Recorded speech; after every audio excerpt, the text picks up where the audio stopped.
The unwritten rules of Facebook. It cut all of our ad costs by over 70%. How do you want to be able to take in all of this data that's around us? Some of these campaigns have done up to $20 million in sales. I think this is going to be the future for the next 10 years. And now here is The Win with your hostess, serial entrepreneur, marketeer, and chief sexy boss, Heather Havenwood.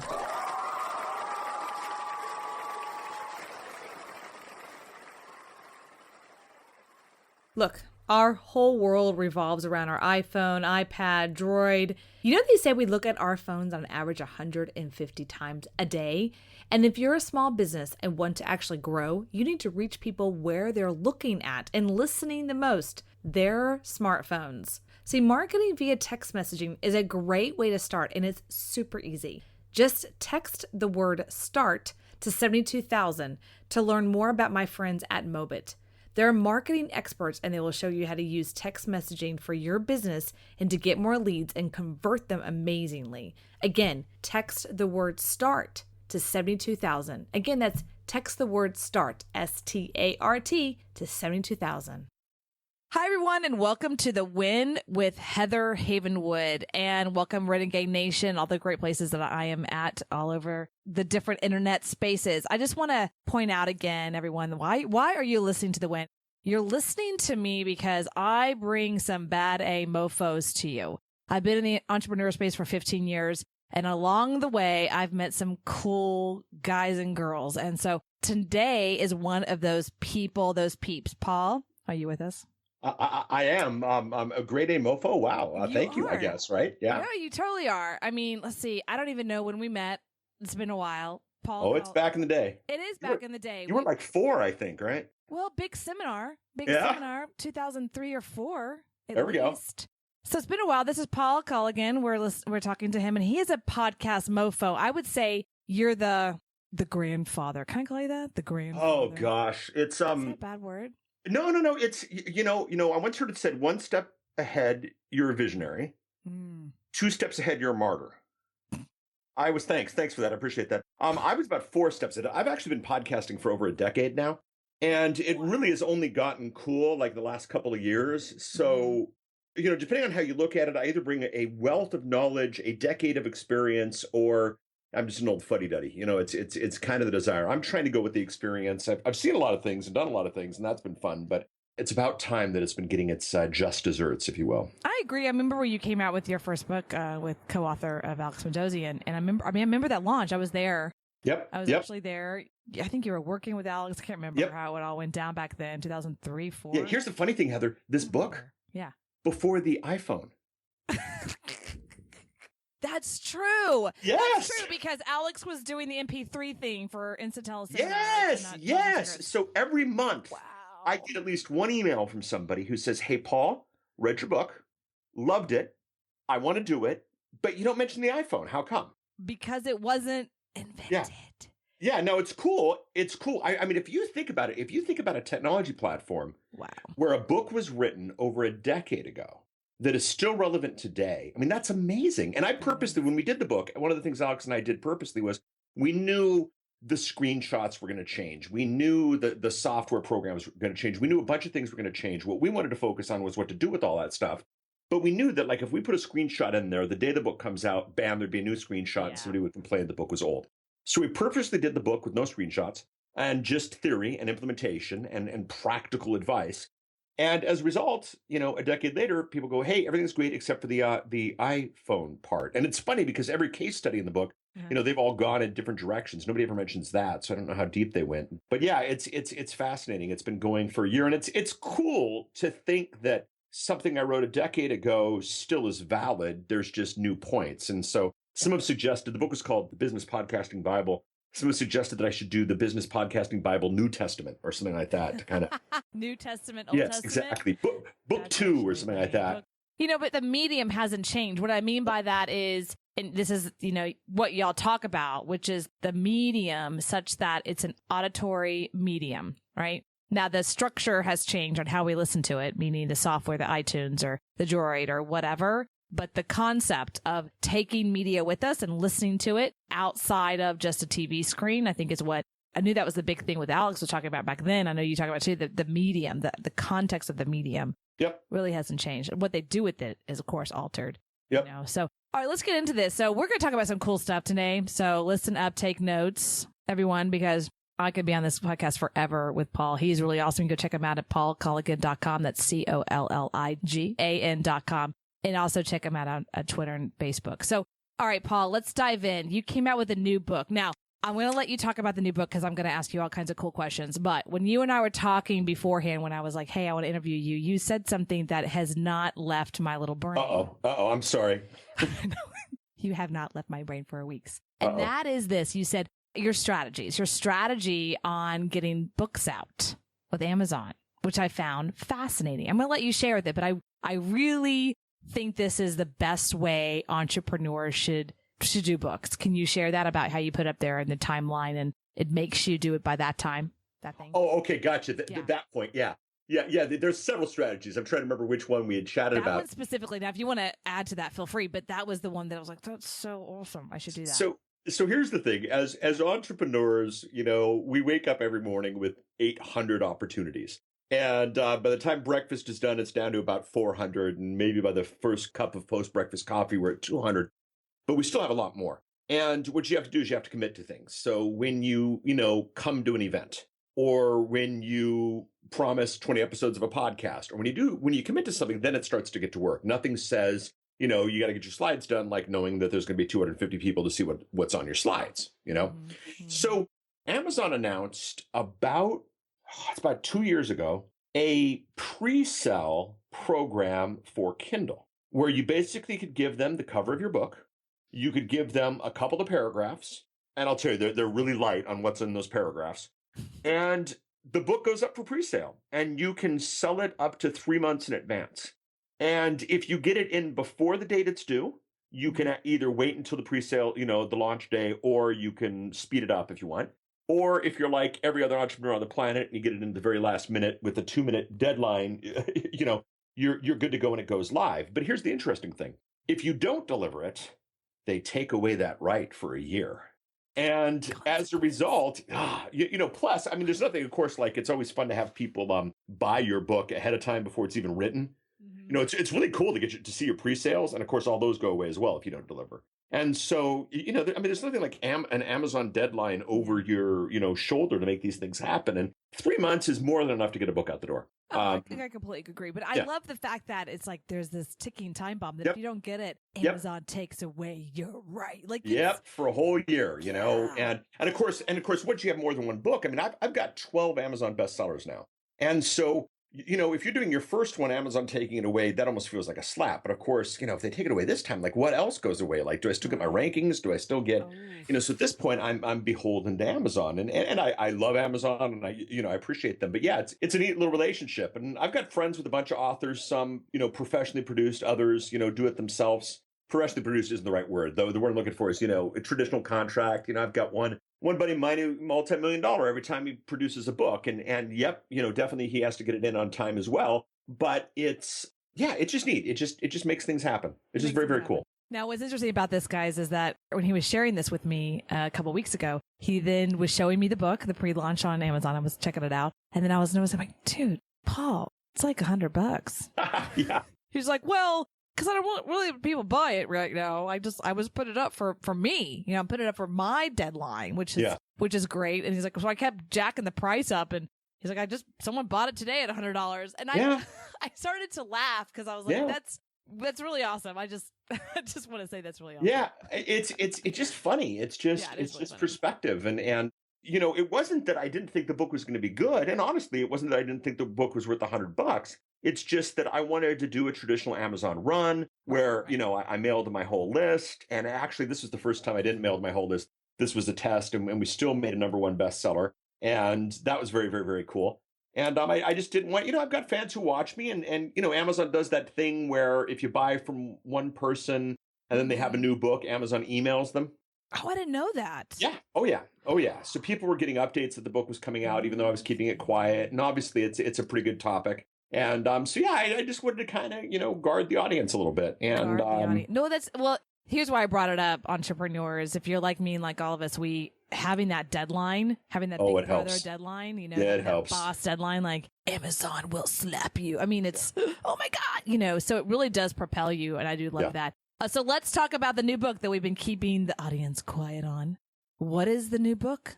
It's called How to Stream Video Live 2016. And I'll tell you, that number on the book. Why'd you do that? Well, that comes back from the Business Podcasting Bible that we were talking about, because in about 10 years, I'm going to see people emailing me because of this book saying, you don't talk about this, you don't talk about this, you don't talk about this. And by putting the date of the technology on the front cover, nobody's going to email me in 2026 saying I bought your How to Stream Video 2016 book.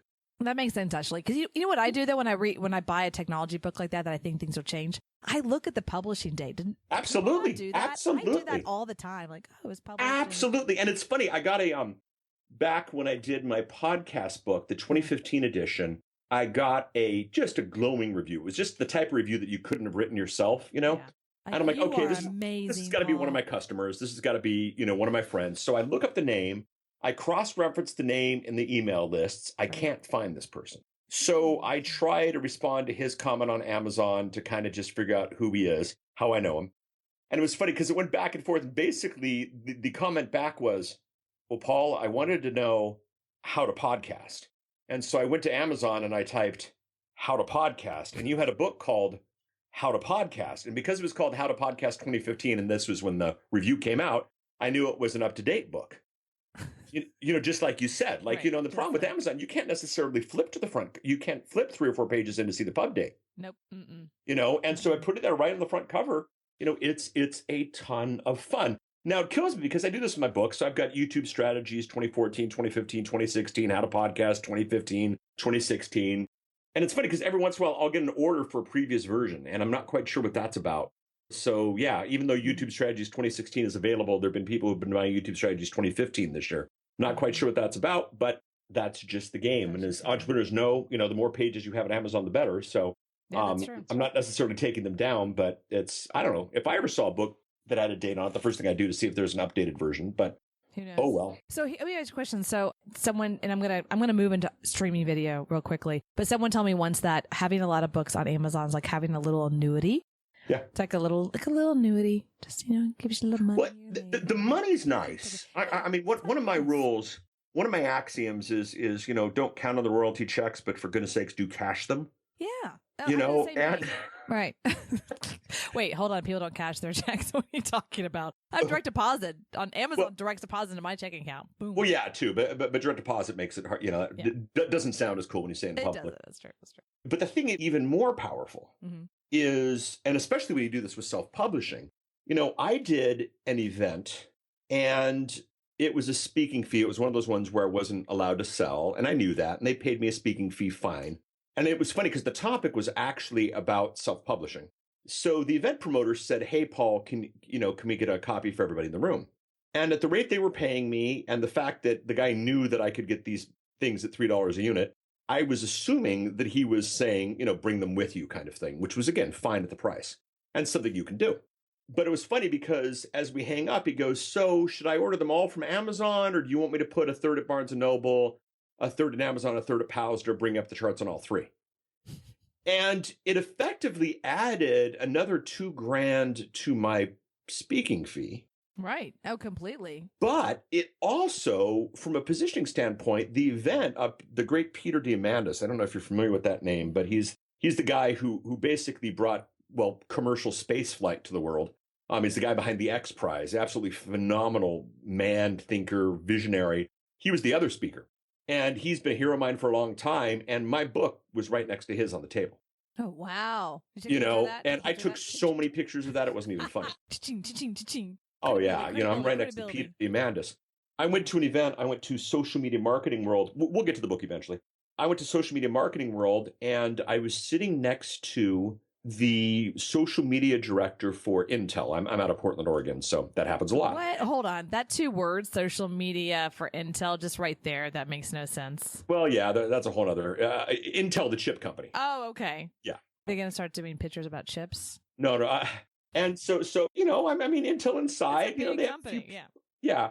So and I knew her and she knew me, and it was funny. So I pull up my laptop and I'm seeing how things are doing on Amazon, largely because I brought a big box of books with me. And the higher I am up the charts, the more impressive the book giveaway is. And I realized just for that split moment in time, my book was like number 3 and her book was number 4.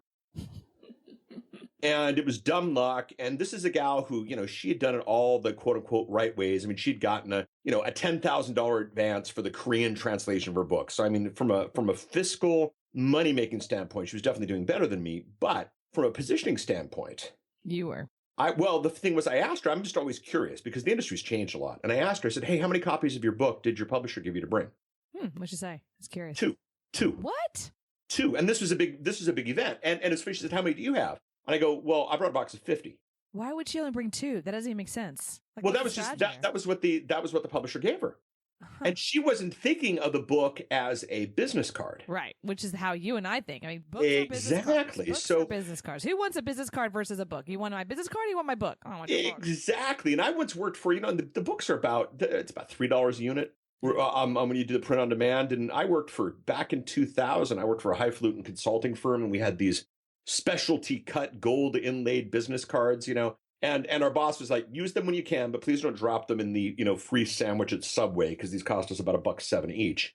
So basically 3 times the price of a fancy business card, I got a freaking book, that leads to the ability to do things like give them away and have people buy them and that kind of stuff. So they're annuities. That's definitely part of it, but they're conversation starters. They're foot in the doors. They are all sorts of things.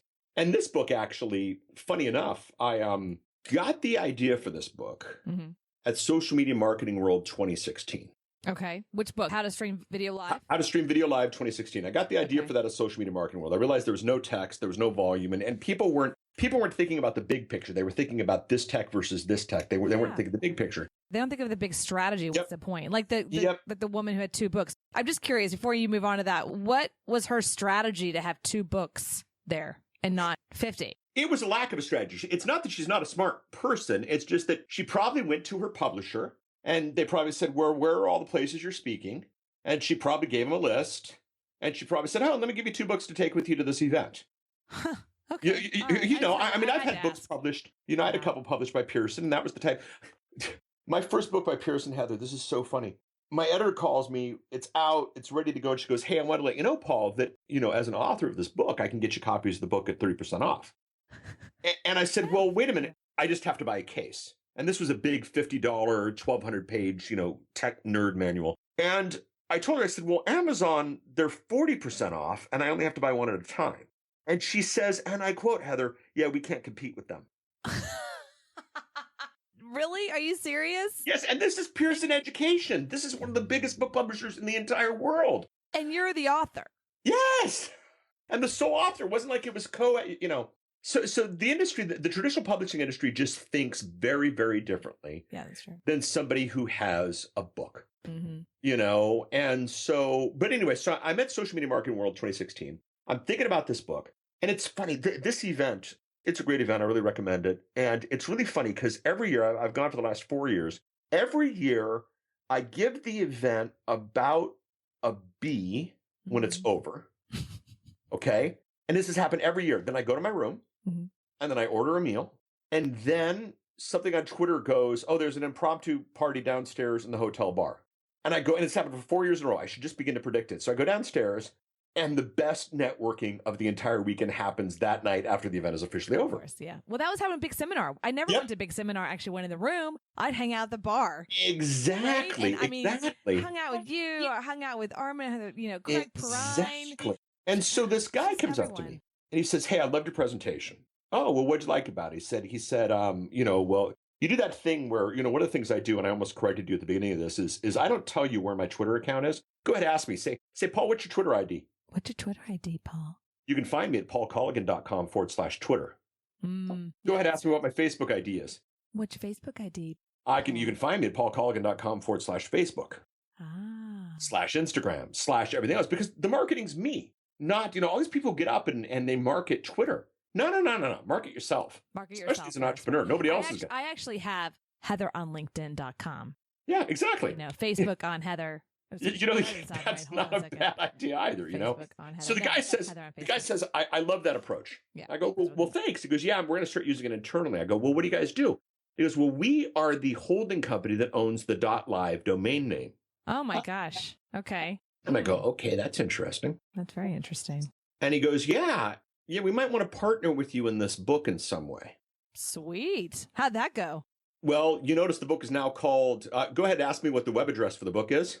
Paul, what's the web address for the book? I feel like I should be Vanna White here for a second. Okay, Paul, what's the website for the book? Am I doing a good job? howtostreamvideo.live.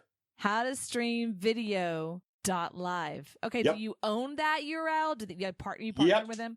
Okay. I own that. And anybody who registers the book, we've got different couponing options to get a .live domain cheap. And I'm literally partnering with them.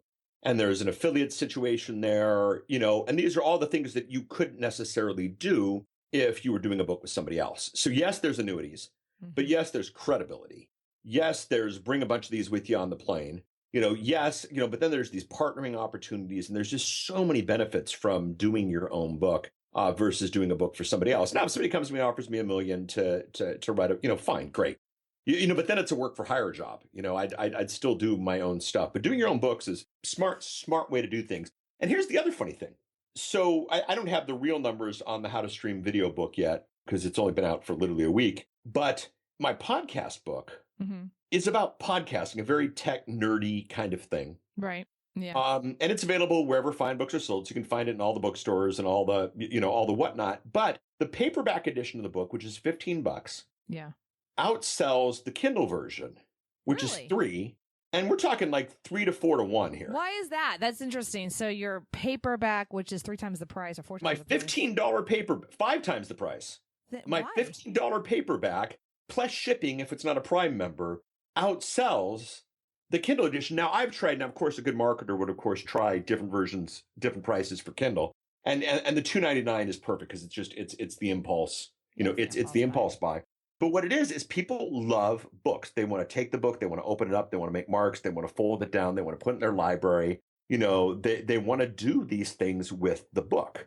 I did an event, actually it was one of the social media marketing worlds. I actually gave everybody in the room a digital copy of the book. It was like the opt-in strategy from the stage. And one person said, I'd love the digital version, but is it available in the bookstore? Can I go? And the event has a bookstore. Can I go buy a copy in the bookstore right now? I'm like, yeah. So this person gave away a free copy of the book digitally, and she knew Kindle. Wasn't a dummy or anything, but just liked the paperback book. And so definitely do the paperback book. People love it, and it's just something you want to make part of your strategy. By the way, I'm checking out your website, howtostreamvideo.live, which is very cool, by the way. It's a very cool site. Now, it looks like it's hard copy. Is it not? Is it hard copy or paperback? That picture is. We have both. Yeah, both. Okay. And of course, that picture is a Fiverr student who you pay him $5 and they give you 20 different versions of the book. So that picture was made, 6 months before the physical. I actually saw the first physical version yesterday. Came in the mail. So I got to ask about streaming live video, right? Because we're been on the probably the topic. Yes. Yeah. It's reason for me. It's for me. I am being selfish podcaster right now. So there's been a little tweak now. I've heard that you can't do Google Hangouts anymore or live or whatnot. So what's the big thing? I know Google's done some changes. YouTube's done some changes. How do you broadcast or how do you stream video live now? What's the new way? Is it Facebook Live? Just tell me. Well, let's divide all these up. All okay. Right, cool. Because there's so many, and I'll give you the facts. I'll give you some real world experience and workings and goings on, and then I'll give you a little bit of prognostication as to where I think the future is going. Perfect. Let's do that. Perfect. Okay, fact. If anybody listening is familiar with what Google Hangouts used to be, there used to be a website where Hangouts, I think it was hangouts.google.com or something, where you'd initiate the Hangout. Yeah. And it had all the tools and it had all the issues. That has gone away. And now the way to do a Google Hangout is you have to set it up through YouTube Live. Okay. So that's the facts. Now, real world, there's a show called This Week in Science with a gal named Kirsten Sanford. She's absolutely one of my favorites. And she recently moved to Portland. And she has been doing her show on Google Hangouts now for the last 5, since Google Hangouts came out. Oh, wow. Okay. And so it was neat because we did an event this weekend. I asked her, I said, hey, has the new system, what has changed, other than the login space? And this is a guy, this is the guy who does lower thirds, and she has her co-hosts are in different locations. She said nothing that she uses has changed. A couple of the things have gone away, but none of the things that she uses have changed, which is really cool. She says it feels a little bit more sturdy, but she can't tell. Mm-hmm. Hangouts has always been a little bit notorious for lip syncing and that kind of thing. Yeah, it's never been that stable. I mean, I've had experience of being dropped off and someone's talking, they're like, stuck in some weird position. Yep. Like that. So those are the facts. Now let's go into a little bit of theory and a little bit of prognostication. Okay. I believe that the Hangouts engine and the YouTube Live engine are not the same engine. Now, Google has neither confirmed nor denied that. I believe that the Hangouts engine is an engine that hits on top of YouTube. Now, all those things you said about Hangouts being unstable and wonky and funky and all this stuff, I mean, technically what they pulled off is absolutely amazing. It still amazes me that we can take a couple of browsers and be in 3 different areas of the world and have a conversation. I mean, that's still mind-blowing. Yeah, it really is.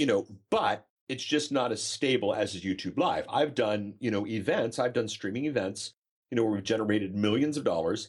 And, you want something that's rock stable. And YouTube Live is I don't even know if that's the right term there, but you want something that's just rock steady, completely stable. And YouTube Live has always been completely stable. So today, I would recommend heartily that you don't use Hangouts because YouTube Live is just that much more stable. However, why would they bring it into YouTube Live if not to maybe merge it? You just asked me about Facebook. Facebook Live is tremendous. What they've got right now is amazing, and it's mind-blowing. And it's mind-blowing not just technically, but socially and marketing, which I talk about in the book, but we can definitely chat about that in a second. YouTube has got to have a live strategy, and Hangouts is not enough. So if YouTube were to come out and say all the power of Hangouts with the stability of YouTube Live, then they're going to have themselves a winner, Heather. And it's the only path that I can see that makes sense because they can't even buy Facebook anymore. I mean, they don't have a real decent live strategy at all, especially compared to the other guys. So my prediction is this implementation will happen. They'll work out the bugs, and then you'll soon see it jump over to that platform, and then we'll all be better for it.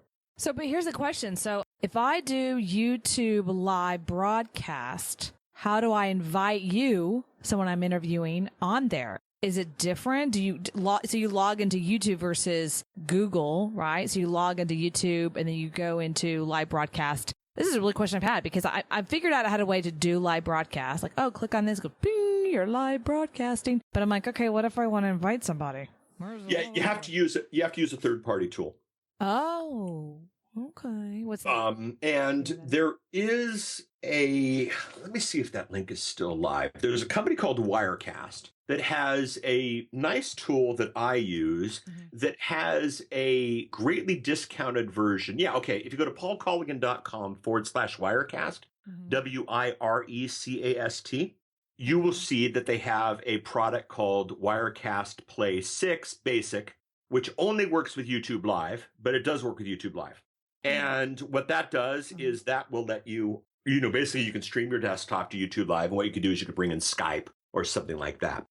Bringing in somebody third party is just a bit more complicated and takes a bit more work. But, stability is the trade-off for it. So you need to bring in a third-party tool at this point to bring in somebody externally. Okay, Wirecast is my favorite, but there's also open source software called OBS, Open Broadcasting System, or something like that. Look it up. Just do open source, stream YouTube. You'll find it. And there is another one that'll come to me in a second. There are a couple of options. But yeah, to do YouTube Live, you need a third-party piece of software. Okay, so then the next question is, because I use Webinar Jam, right? So Webinar Jam, I know like right now, Alex Mendozian, right? I watch his show, and I'm like trying to figure out what he's doing, because here's what's interesting. So I'm subscribed to a bunch of people on YouTube, like most people are. We're quote unquote subscribed. But for some reason, when Alex Mendozian, which I'm giving him a plug, all right, not when he uploads a video, when he does a broadcast live, I freaking get a notification, like a text on my phone. Now, no other video No other subscribe channel on my part do I get that. For some reason, I literally get this big, huge notification that Alex is live. I'm like, how is he doing that? Well, Alex has always been king of SMS messaging. He's always done a really, really good job with that. YouTube's giving it to me. YouTube is saying, hey, via YouTube, this channel, Alex Mendozian, is live. I'm like, I'm not sure. There are several things. I don't think it's a general feature webinar jam. I think it's something external that Alex has been doing. And I think, of course, one of the easy ways to tell that is because Alex is the only one doing it, and not everyone else. Anybody else. Like, I don't get any, like, Paul Colligan's live. It's like, Alex is live. And that's all I get. It's really interesting. I wanted to ask you about that. No worries. So how do you use, let's go strategy then. What's the future of streaming live? Well, here's the funny thing, okay? I initially got really frustrated with the whole live streaming space. And here's why. When I am in a groove and I'm making something, I'm producing something, and then my phone texts and it says, Heather's live right now, go watch. That has always felt to me to be A, a little bit anti-productive, but B, a little bit arrogant. This comes from the podcast guy who, I've been saying for the last 10 years, whenever you want, however you want, on whatever device you want. Yeah. And now the future is right now. Now. That doesn't sound very accommodating. So that was one of the things about live video that always made me kind of not anti it, but just hesitant towards it. Well, here's the thing that I realized. Different people like different things different ways. We laughed at the beginning of this. There are people who bought my book for $100. Why? Because they know me, they like me, they trust me, and they want to take action right now at this point. I give Paul the $100.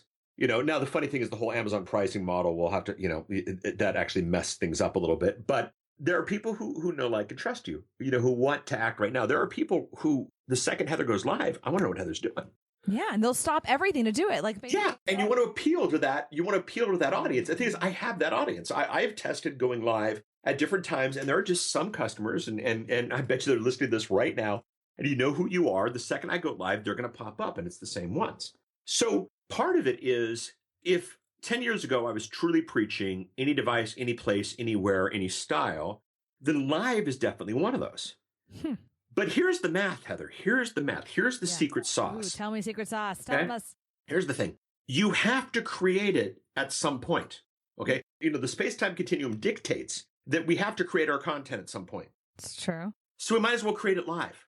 That's a good point. See, you and I set up this call, and you and I are the only two people on the call, and we're having a blast, and people are going to hear the recording of this. But why in the heck wouldn't we have just set this up to let know the special Heather Insider that, hey, I'm going live with Paul at 12:15 on this Thursday. And if you want to listen to the live recording and maybe catch what doesn't make it into the final edit or ask him a question, go ahead and join me live. How much extra time, once you got the system in place, would that take you? Not much. I've actually thought about that. So that's the power. Yeah. That's the power of live video, is create it live and then distribute it however the heck you want to. Redistribution. Yep. I got a call. So I have 3 books. I have my podcast book, I have my YouTube book, and I have my live streaming video book. And the YouTube book, honestly, I don't think I've ever admitted this in public, started as a exercise in what can I pull off on Amazon Kindle. It's not necessarily my heart and soul. I mean, I research, I do my stuff, but it's not necessarily my passion. Yet I get calls all the time to speak at YouTube events. So I got a call for a YouTube event. Actually, not a YouTube event. There's an event called Vid Summit. And Daryl asked me to speak, and Daryl's brilliant. And Daryl's the guy. Have you seen the Squatty Potty commercial, the one with the unicorn that poops? You know what I'm talking about? Yes, yes. Daryl is the guy behind the Squatty Potty rainbow sherbet pooping unicorn commercial. Okay. And Daryl says, hey, I want you to speak at this event. I'm like, hey, Daryl, I'm actually kind of trying to shy away from the YouTube stuff and really focus on the podcast and live stuff. He said, well, that's good, because what I want you to talk about is how all this stuff comes together. And that's the secrets here. All of this stuff is coming together. If you're writing a book, what about dictating it live? And what about dictating it live in front of an audience? Which is how Alex and I did the Business Podcasting Bible back in the day. You said you've been on 3 interviews today. What if you just had a schedule, a special group? Everybody, reach out to Heather now on social. And if you think that when she goes live, you'd love to join her, there's a certain group who will. And the arrogance is not in going live. The arrogance is in only making it available live. So what you want is you want a strategy that when you go live on whatever platform you go live on, you just go on, here's the deal. Go on the one with the most amount of people watching you. Which is what? What do you think? Well, it depends what you're using. If you're one of these 23-year-olds who's got a dedicated Periscope following, then enjoy the heck out of Periscope. Let's talk about Facebook next. For a majority of you, it's going to be Facebook. But yeah, but you can't do interviews on Facebook Live. Well, remember that that I know of. Remember that Wirecast thing? Yeah. Yeah. No kidding. You do interviews with Wirecast, yeah. And you need. I mean, it's not an easy setup. It's a more complex setup. But yeah, you can do that. Do you know Brendan Burchard? Do you know Brendan Burchard? Of course. Okay, so Brendan, look him up for the 3 people left on the planet who don't know Brendan. I know, right? If you don't know who he is, I'm not sure to tell you. When this Wirecast software updated itself and made it available on Facebook, we went live to see what would happen. And then after the course of an hour, we had about 25,000 people watching his show. Oh my God. Okay, I'm doing it right now. So. Holy cow. Yeah. Let's talk about Facebook, shall we? Yeah, let's talk about Facebook. I'm like now, okay, I gotta go. I'm doing this now. This is here's crazy. The thing, Heather. Okay. Talk to me. Some dirty secrets. Now you are young, so I know you only read about this, in the history books. But there used to be a thing called record stores. Okay, don't flatter me. I remember record stores. Stop it. We would go to record stores and we would flip through the albums. Yeah, I remember that. Flip. And the really cool record stores would let us play. And then the guy at the store would be recommended and he'd play stuff and you'd learn stuff. That was called discovery. Okay? Yeah, makes sense. Back in the old days of TV, I'm sure you've seen videos of this, but there was this thing called a channel knob. And you would turn the knob and you would flip through the channels. And that was later replaced by a remote where you'd go up and down through the channels. But you'd kind of go through TV trying to find something that interested you. Mm-hmm. That was called discovery. Now, if you really want to get in the old-fashioned days, Heather, there used to be this thing called a bookstore, okay? And imagine Amazon physical, okay? And they're doing that right now. They're. But yeah, there's that whole thing. Okay. We'll see where that goes. But you used to go to a bookstore and you used to have all these books next to each other, and you'd feel and you'd touch and you'd look and you'd examine and you'd do all these things. That was called discovery. Okay? Here's the problem with media today. There is no discovery. God, that's so true. I used to literally, I have to say this, Paul, I used to go to the bookstore and I'd be there for hours. I loved that. Exactly. And somebody listening, used to go to the record store, used to go, to wherever. Discovery has mostly disappeared from the internet age. It's gone to push. Now we have some, if you like this book, you might like this book. And there are some elements of discovery, but largely discovery is dead. That's true. Okay. And so the thing is, let's say you blow $25,000 and build a studio worthy of Heather. Okay. It's beautiful. And, you get a TriCaster, that was the other system I was trying to remember. TriCaster, which is a dedicated, media system built for this kind of stuff. You got green screens, you got remote, you're bringing in people, you look like the freaking NBC Evening News, okay? You go on YouTube Live and you stream, and all of your fans will find you because you'll push to them or you'll email them or something like that. But then we're done. Nobody's going to stumble across Heather. Now, Heather will be a smart social media marketer, and she'll say, hey, you should tell your friends about this on social. And a few will. Your biggest fans will. So they'll open up a Twitter panel or they'll do this or something, and they'll tell their friends. But here's the thing, Heather. On Facebook, if they're watching you live and they give you a like, you know what happens? All of their friends just found out that they liked Heather. Really? Yes. Oh, that's so cool. Okay. And if a friend of one of Heather's fans watches Heather and she clicks like, the friend of Heather's fan. You know what we have on Facebook, Heather? We have discoverability.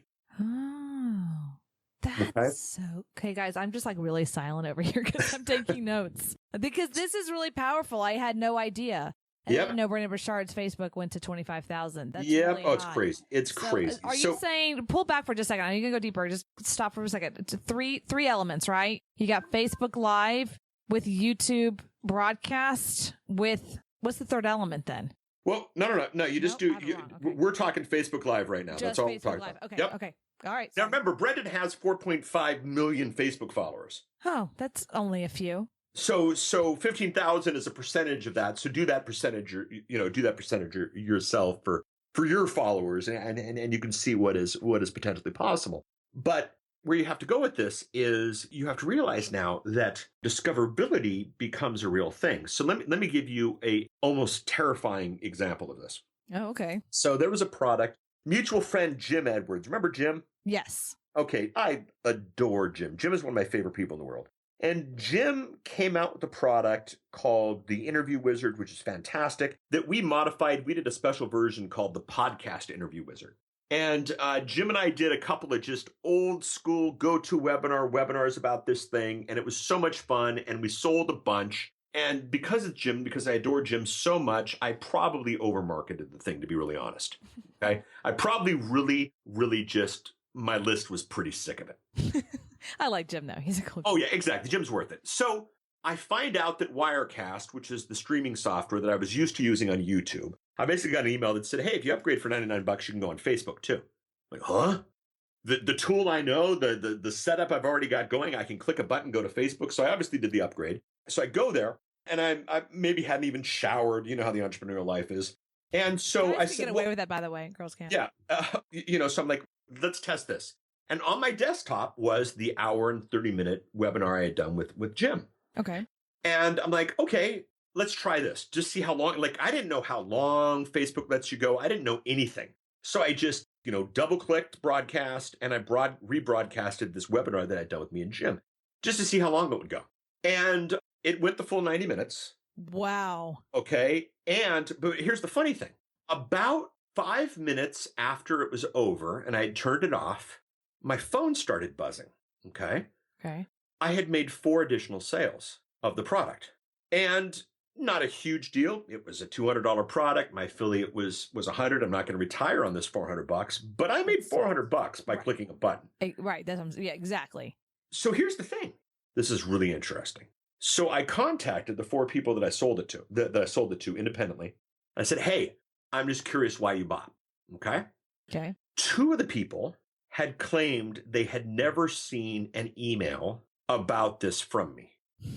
Now, we know about email deliverability. Yeah, we know all these things. So definitely, I could see that. I could see that. Yeah, it's how it One person claimed that they had seen the emails, but never got around to watching it. And they just happened to be on Facebook, discoverability, when the thing was live and they watched. Okay, that makes sense. 4th person, Heather, had no idea who I was. Somebody had just linked to it, liked it, they'd found it in their own thing, and they bought the product. Who are you? Paul what? I'm sorry. Yeah, exactly. Oh, you're that guy next to the funny guy that was on the video that I watched on the Facebook, And so this is discoverability. So this is Facebook. So the thing is, nobody else has this. There's no discoverability on YouTube, Heather. And as much as the Twitter guys want to think we have discoverability, we don't. Twitter's not a destination. Twitter is a platform. Facebook is a destination.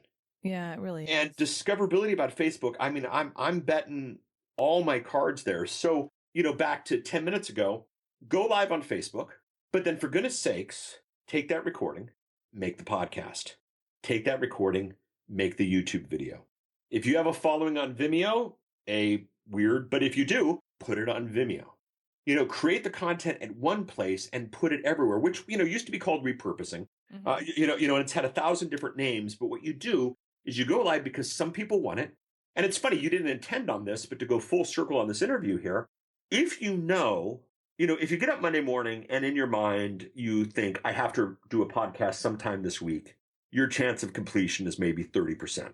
Oh, but if you set a date and time on Tuesday at 2:00, and people are showing up and they're clicking. Bingo. Oh man, I've had that with webinars. You're like, I don't want to do this. Bingo. I know I have 100 registers. They're all dinging on, ding ding ding ding. Yep. You're like, hello. Yep.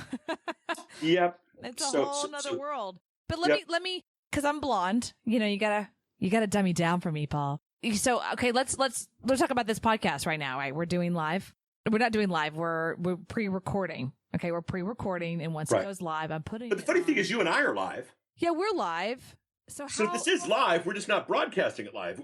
We have all the benefits of, or we have all the effort of live with none of the benefits. Okay, so how would I? Let's say I want to take your advice and go, okay, let's do this. Let's start doing this live every Tuesday at 2:00. I interview somebody, and at the same time, push it onto all the different platforms via podcast. What would that look like? What's the technology? What does that look like? Depends on how much money you want to spend. Depends on what you want to do. It could be anything from all out. Let's go all out. Yeah, let's go all out. You buy yourself a TriCaster. Okay. And you set up the interview by Skype, and you record that as a different channel, and you mix it like it was the evening news.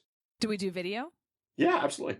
Okay, got it. So you'd warn me, so I'd wear a better T-shirt, but Okay, so TriCaster with Skype, which we're already on Skype. You and I are on Skype. That's what this looks like right now. We're talking on Skype. Yep. Right? So it would be video. Now, what's a TriCaster? TriCaster is a software/hardware combination that is designed specifically for web video. So that would be Wirecast. No. TriCaster would be a competitor to Wirecast. Wirecast is a piece of software that you can put on your existing computer to do video broadcasting for. It's not as powerful as TriCaster, but it doesn't require a brand new piece of hardware. You can get in on Wirecast for under $500. You got to have a machine that's ready for it. TriCaster, you're around the $5,000 range. Oh yeah, I'm looking online here. Damn. Okay, this is what they're doing. So what does this do? TriCaster. I control it. It's a different piece of software. It goes in. Where is it pushing to? Where is it? Wherever you want it to. There's just a checkbox that says put it on YouTube, put it on Facebook, put it on these different places. It's just meant for live internet video. Wow. Yeah, this thing is, okay. I see it's about 4,000, 5,000. Yeah. New network TriCaster Mini 40 control service. Does that sound right? Yep. Okay. So that's the high end, low end. Yeah. PaulColligan.com/Wirecast, which I there's no affiliate there. It's really hard to find the free version because surprise, surprise, they don't really want to make the free version that well known. You could take a second screen on your desktop. You could do our videos side by side in Wirecast and Skype, and you could broadcast that. Oh, wow. And then you can put it on YouTube. So just now, while we're sitting here chatting, I got a little ding. Okay. And I turn off a lot of my notifications. I don't get very many notifications. And I just got one. Watch YouTube from YouTube. Watch live now. Alex Mendozian. How to da-da-da-da. I'm like, how did he do that? There we go. Forward that to me. I'll take a look. We'll figure it out. Yeah. I just think it's interesting because to me, I'm like, I want that. Every time we go live, like, watch live now. Heather Havenwood interviewing Paul Colligan on how to stream live. The ding, Yep. And I know he's repurposing that, of course, right? So I'm sure he's just creating it and then repurposing it later. So, okay. So we've been on the interview for about 50 minutes. So I want to, wrap it up because we could talk forever. So let's just wrap it up with your new book and kind of hone it in. If someone wants to get started on all this, I don't even know what to ask, but wrap it up. How can people get started on live casting or streaming live, or where do they start, or how do they do what? Pick up the book for $3. Yeah, there you go. And start, but read through the theory. I know I am waiting for the reviews because, I'm going to pull this open right here. So chapter, get the book, B, register it. This stuff changes a lot. So as things change, I will update you for the course of the year. So I have a chapter called Getting to Live in 5 minutes or Less that basically says, step 1, download the app of your choice. Step 2, get an account. Step 3, go live. Step 4, say something. Is basic what it is. Then the rest of the book is a quick history. How does it all fit together? Looking at live media today, asking for the next step, that kind of stuff. Promoting live events. Should you pay? What about interactivity? And then I've actually got Luria Petrucci, who used to be known as Callie Lewis, Geek Beat, Geek Brief. She's absolutely fantastic. She writes a couple of pieces about the kinds of live streaming. What do you do? She talks about what do you do if you don't like yourself on camera, that kind of thing. I got a chapter on what do you do with the footage. And then we talk about some strategies. Then we talk about all the different platforms, the software, the hardware, and then a couple of supplemental things. Basically, this is the big strategy. This is what you go in with. Just start doing it. I'll register the book because when things change, I'll let you know. And then when the 2017 version comes out, I'll make sure you're able to get that at a really good price. That's the path you take. Do you need the book? No. It's just a gateway to start you in the right direction. Big thing is, do go in with a plan. Do go in with a strategy. Nothing is more exciting than, hey, I'm here on camera to see what this is about and if anybody cares. Figure things out on your own time. Go in with a strategy, go in with a plan, and then just gauge whether or not you're doing a good job with the strategy and the plan. I wanted to ask you a quick question about this. That's great to wrap up. I remember my first few Facebook Live videos, I just was focusing on creating content, like, and then get off. Okay. And I noticed at the end, like little comments, people were upset. Like, why didn't you talk to us. I'm like, I didn't know I was supposed to talk to you. So the next time I'm like, hi, Paul, thanks for being here. Okay. And hi, Jim, Joe, Mary. Yeah. So I would try to integrate that, but it was more challenging for me because I really want to focus on the content. Here's what I'm thinking. Yeah. Well, and I actually chat about that in one of the chapters. Yeah. Here's the thing. I understand that Bob wants Heather to give Bob a shout out. I know. And another thing that I'm sure you only heard about in the history books, there was an old show called Romper Room.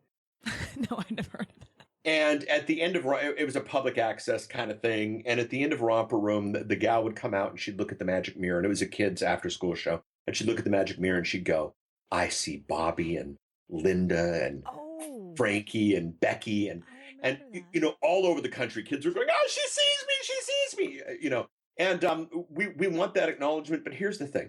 If Paul is watching Heather give a shout out to Linda, it doesn't serve Paul. It doesn't. And you got it, and the thing is, people want interactivity, and there are times when interactivity makes sense. And in the book, I chat about Tim Ferriss does a really good Q&A show where interactivity is a huge part of it. If you're going to be interactive, think about it. Just strategize for it. One thing you can do is the interactive sandwich. And what you do is, let's say you're going to record let's say you're doing an hour segment with Paul. Okay. Yeah. So we started at 12:15. What you could do is you could go live at 12, interact with the audience for 15 minutes, then do the segment with me.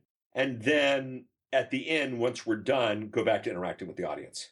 Okay. But there's nothing more boring than, who wants to listen to a podcast where Paul goes, hey, thanks, Frank, for recommending that beer. It just doesn't matter, and you want to think about the content, you want to think about serving your audience. And it's a mass medium. You can call them out if it's one-on-one, but if it's one-to-many, think it through. Thanks for saying that, because I felt like, oh, do I need to do that? But I like your idea. And I've seen that before, and other people at the beginning, they'll go, hi, Jim, hi, Jerry, hi, Paul, thanks for being here. Okay, we're going to get started.